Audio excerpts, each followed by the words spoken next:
I started to work with photography, I guess at a very young age, more as a hobby.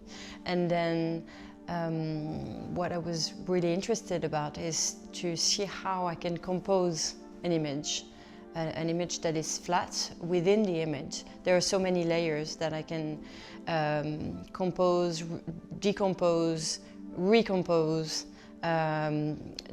disrupt, and there are many perspectives that I can work on.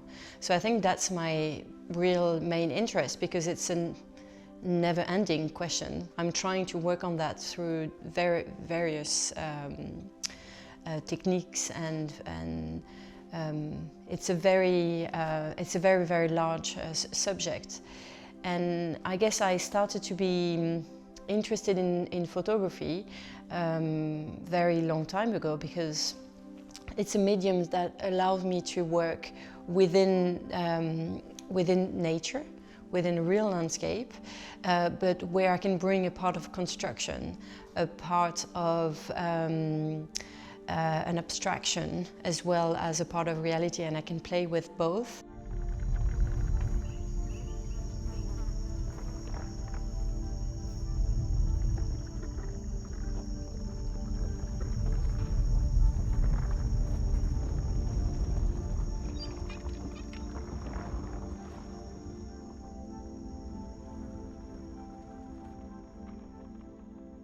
In my work for many years, I like to see how what is our relationship with the landscape and with nature in general. How we look at a land, and how we observe it, and how we can interpret it. I used to work on, when I was working on a series called The Observatoires, for example, I was working on the beach, and I had to work with the tides as well, so I had to follow a very tight schedule, working with the tides and their movements.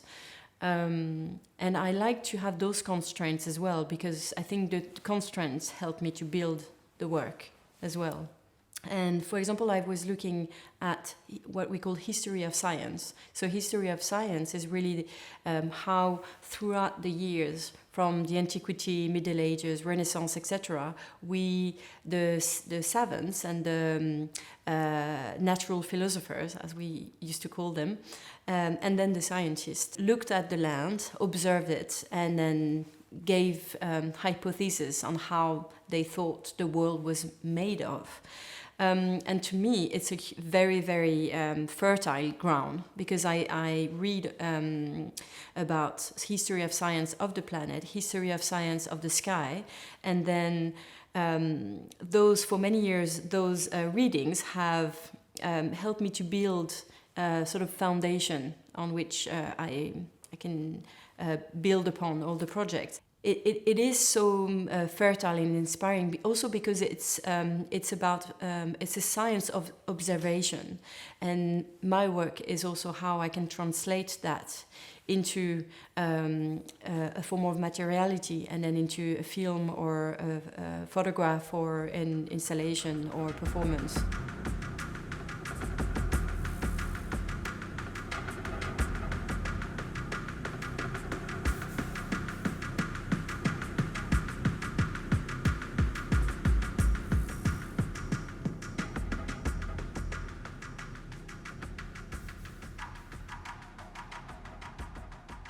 For me, moving from the photograph to the film was a very important step, because I guess my first video was in 2019 with Below the Deep South.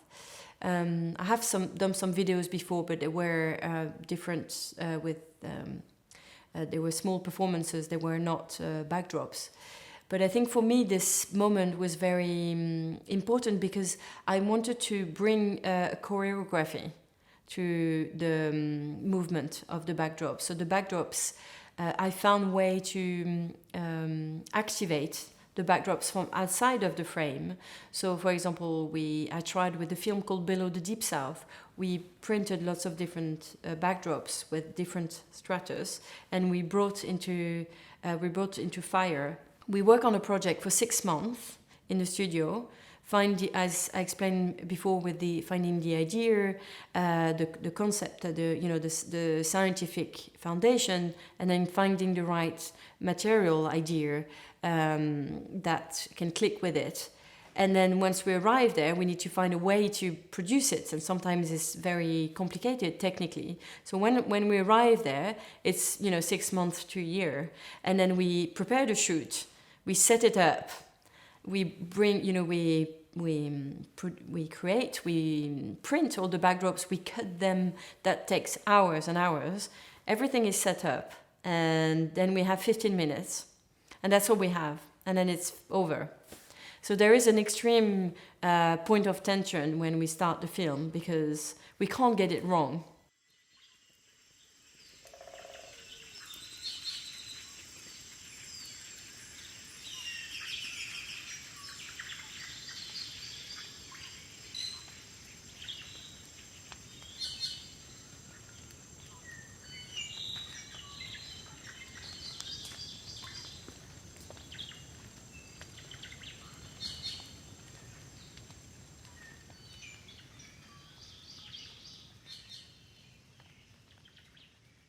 So Below the Deep South is about the very strong sedimentation of the power of sedimentation of the inside of the planet. So when you have landscapes that are, so if you think of the tectonic plates, they are moving like a plate of, on floating, but they're also colliding. And there are many stratus that mingle with each other. So, for example, if you think of coal, what is coal? Or fossil energy. Coal is made of mainly tropical jungle or tropical nature.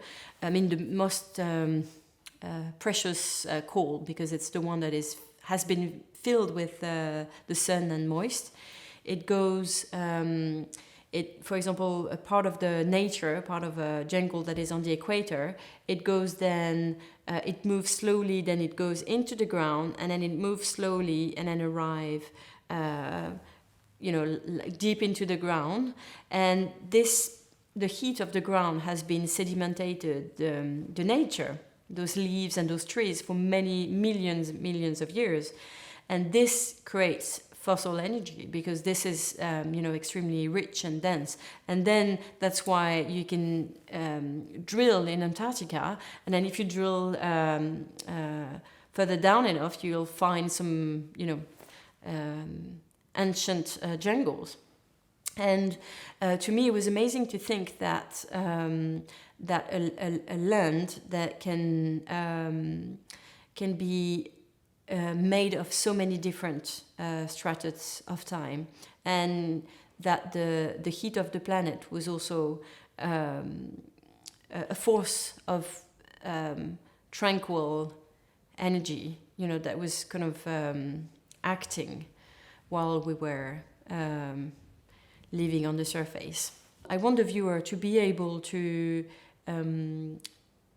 somehow understand what we have been through in order to build a landscape that is an installation that is in the photograph or in the film. So that's why I always leave the paper, a rope. You can see sometimes the tripods, and you can see a little bit of the construction, but not too much. Otherwise, you can't delve into it if you see too many details. So it's always finding the right balance. To me, it embodies the human figure. Because if you see a tape or if you see a piece of rope, you can see that somebody has been there building it. So you can't fully delve into it the same way as if you would see a landscape that has nothing artificial in a way. You see, it's almost like it's embedding the human's translation of it. It's quite a peculiar way of working, I think, because there are so many things that could be done on post-production or on Photoshop so quickly now.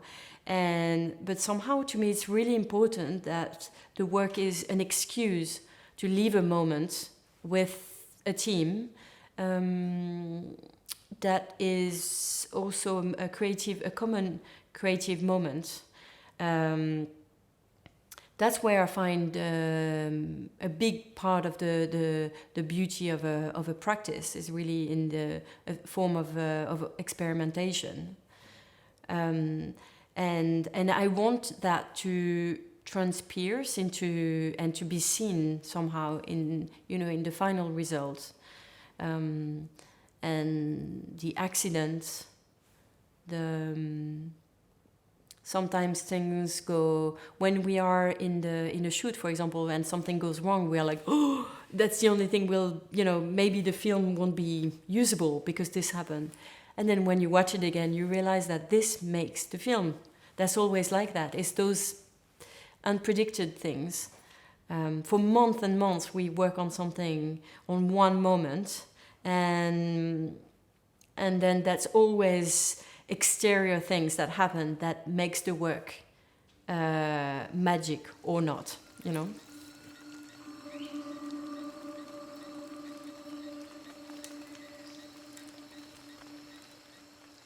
In this film called The Story of Fixity, which is the Archangel Commission, what you can see is it's 15 minutes, 3 films of 15 minutes. And when you put the 3 films together, they can almost create one very long film. And it's one landscape. It's a fixed plan of one landscape that is going from night to day to color. To sort of white and then night again. So it's almost creating a diurn, so day-night cycle, with the quality of its pigment changing. So what I did is I worked with 4 different scenes, and when I put them one after the other, that's how the films are created. What we did is we have a backdrop, a daytime backdrop, and we put a very dark blue paint on it, so it looks like it's nighttime. And in the film, at the top, outside of the frame, we put water on it. So when you put the water, the paint, the dark blue paint, falls, and then suddenly you can see the daytime. So it's almost like the night is leaking to let the day appear. So that's the first scene. And then the same thing happens between the day and extra light day. So almost like a washed version of itself. Like if you look at the landscape that has too much light, it goes, you get blinded by it, and it gets almost like it's, washed out. So that's where we arrived in this state, and then we moved to the color version of this same landscape.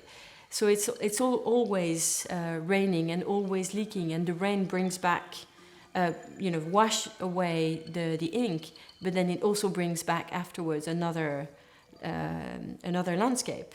And what I did is for this project I worked on a specific techniques that I found in order to have a sort of reverse. So it's an optical trick.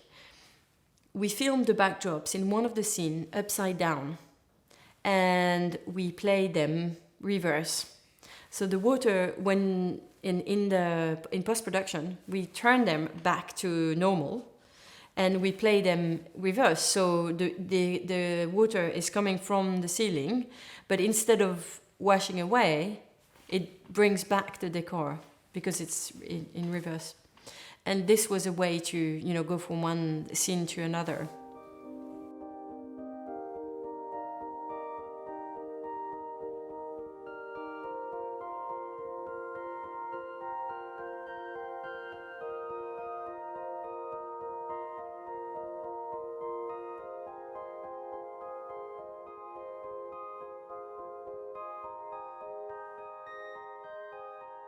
The way I build my backdrops and images is that because they are never about a specific place, I like to take pictures in different places of the world when I travel or sometimes by accident or sometimes.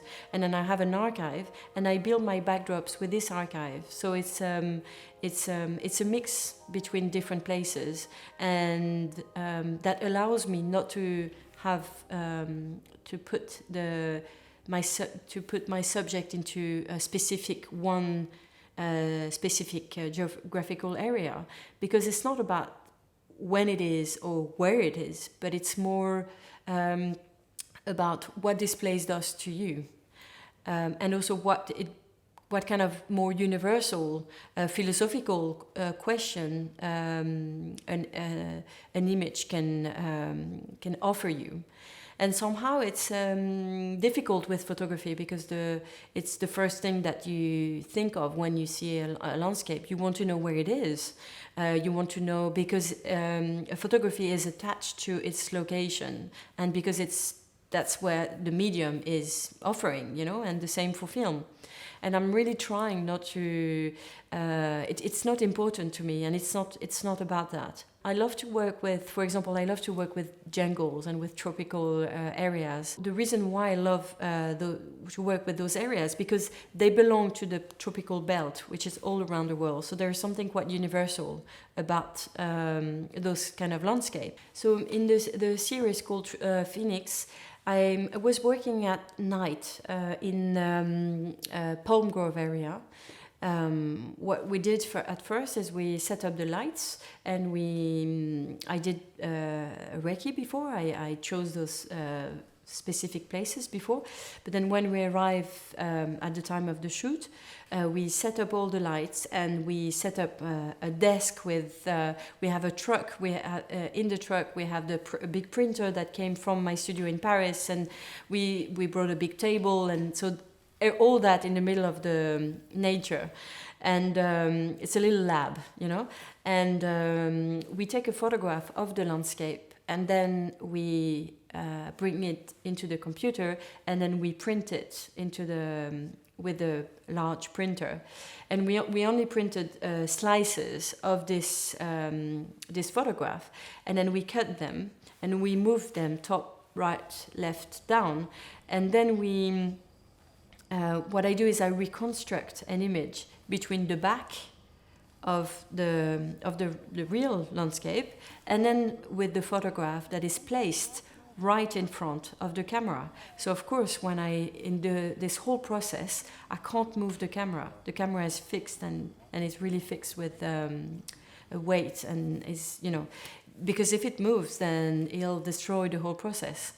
And then we have a wooden frame, and we clip those strips of paper, and then I create an image that is partly the real landscape and partly the paper backdrops of the same landscape at the back. So that allows me to create a land that is a weaving of its own version, a weaving of itself. I have been working on another subject, which is called Paleoclimatology. And Paleoclimatology is, in a way, the same kind of problematic issue around the planet and time, but seen through a different angle, because this time is seen through contemporary scientists who are looking at the past of the planet. So, in other words, we live in a landscape that we have the very fixed relief of, and within this landscape, how did we arrive to that? What happened? We know the planet is 4.5 billion years old. What happened on the planet for until now to create the landscape that we have now? And they look at the stratus of the past within the landscape. They look at pollens at the bottom of lakes. They study the ice in the Antarctica. They have many different ways of looking at the past, and they put everything together into models, and then that's how they can talk about the past, and they can talk about quite precisely what happened when the planet was filled with ice billion years ago, or when a meteorite hit the Gulf of Mexico at some point, or how at some point also all the plants ate each other because there were too many, or all those big moments. They're starting to be more and more precise. Obviously, there are gaps. But to me, what is fascinating is that it's also a science of observation and of translation, and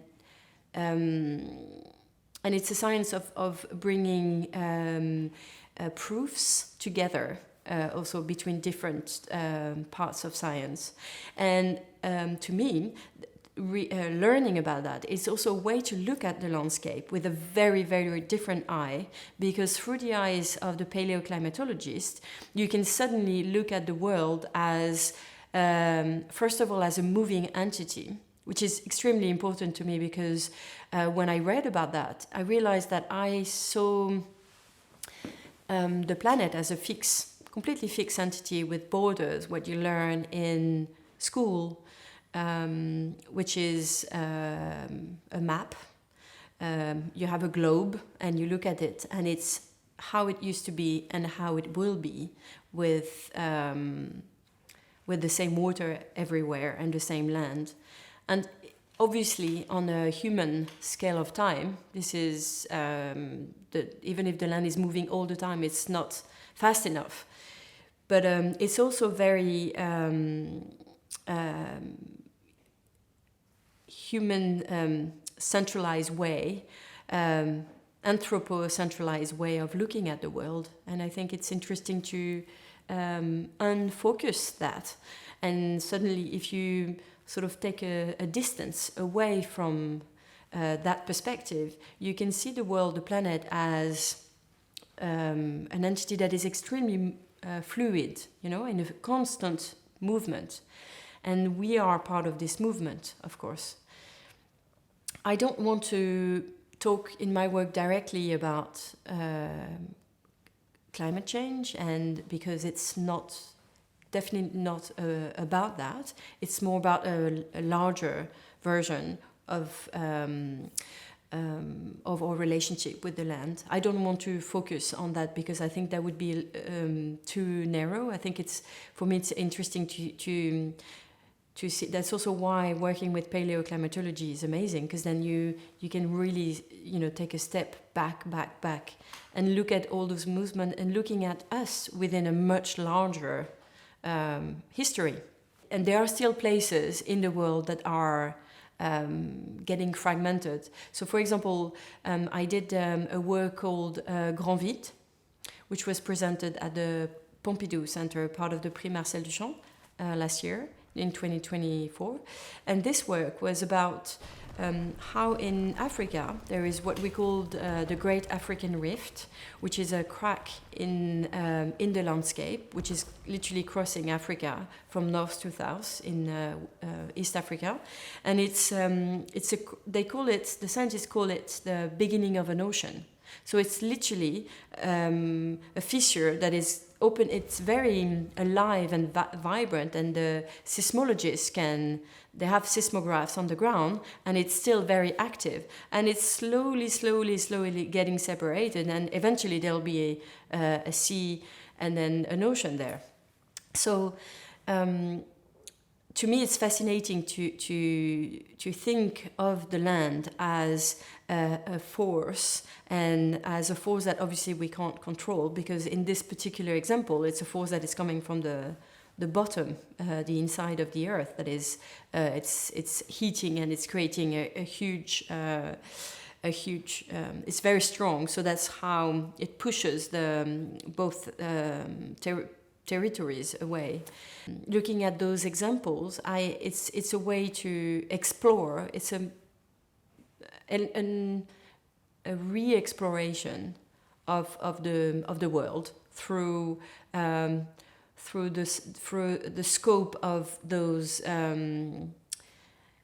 of the past. So it's almost a sort of translation between the past, the present, and the future as well, because when you're a paleoclimatologist, you learn about the past in order to talk about the future, because you're always in in this, it's quite, the question of time is also very fluid,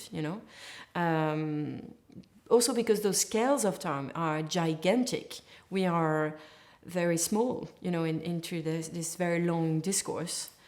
And I think that what I love about this subject as well, in many ways, is that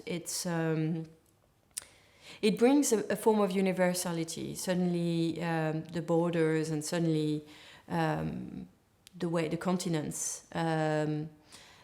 When you look at maps of how the world was 250 million years ago, it's just so different. And then I guess the questions of our frontiers, you can't really, recognize where France is, or it's completely, it's a puzzle that keeps on moving. And suddenly it's our world, like it's the same floor, it's the same water, it's the same material, but it's just vertiginous and very large, to think of how it used to be. Even if it was a long time ago, it still did happen. And to me, it's just, it's just how now in my studio, when I bring back all this information, I have a time where I read a lot, and I try to see, I also try to see beyond those research, because the research is the grounding, and then I have a moment of digestion, and then I go back in the studio, and then I start to work with the materiality. So, for example, if I want to work on Grand Vide, for example, this film, I try to see how I can make a backdrop explode, or how I can make it transpose like very quickly in a very violent, brutal way. So I tried lots of different things, and then suddenly it might work, and I might find something, or sometimes the materiality or the research, the testing in the studio brings me somewhere else, to another research, another article that I've read that I didn't even think of. And then that's how I bring things together. So my process of research is very, I realize that it's a bit too complex, but I haven't found so far another way of working. That when for example, if I want to talk about a subject that really interests me, I go back to my studio and I try to work on this, try to find a way to develop this project. Very often it doesn't click. And what clicks is another accident that happens in the studio. We try lots of different things, and we end up with something that we never thought would work. And then another article, another research that I've read, and that stayed in the back of my mind, but that I never thought I would, work on at first. And then those two things click, and that's my project. I don't know why. When we test things in the studio, it's a little bit like a scientific lab. Sometimes you never know what you're going to find until you do it.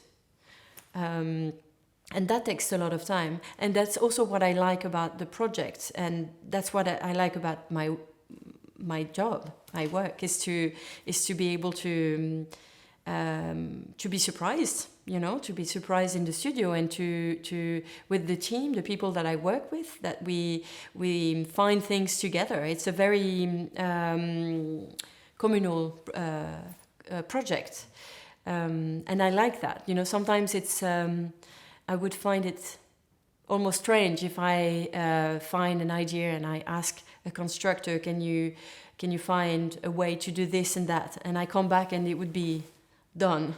That never happens. It's always an expedition in the process of the making.